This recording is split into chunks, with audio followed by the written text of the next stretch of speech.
so important to be able to have good leadership at all levels of the organization, ready to move up, ready to be prepared to take that next step of leadership.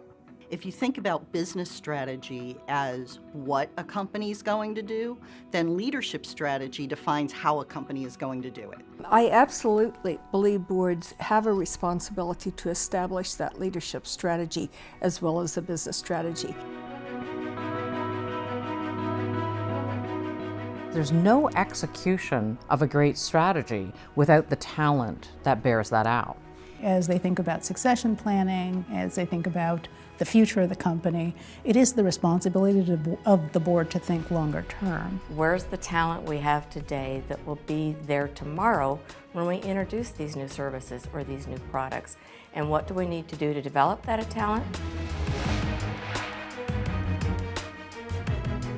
You cannot execute your strategy unless you have a clear idea of what your culture is capable of doing. How well people are managed, how happy individuals are, how engaged they are, and those are hard because those are soft metrics. The board has to keep an eye on how the culture is developing, and is that culture going to support the long-term sustainable growth of the enterprise.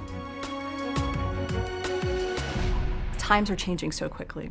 What we know today will not be in existence tomorrow. So innovation is a required aspect of any business today.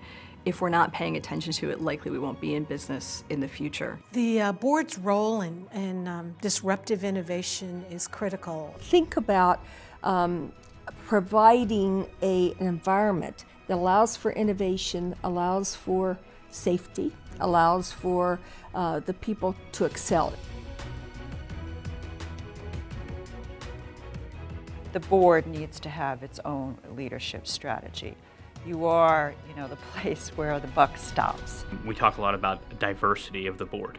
And what does that mean? Does that mean race and gender diversity, or does that actually mean diversity of experience? The willingness of a board member to take some of their own time to say, I will help you set the tone if you're open to it, and if you want to partner, I think that's a wonderful thing. It's important to be a visionary board. That's why these thought leadership reports, which were created by Meyer, are so important to WCD members around the world and also to other directors. They help you provide useful information to be able to go back to your board, ask the right questions, and be able to keep your board on the cutting edge.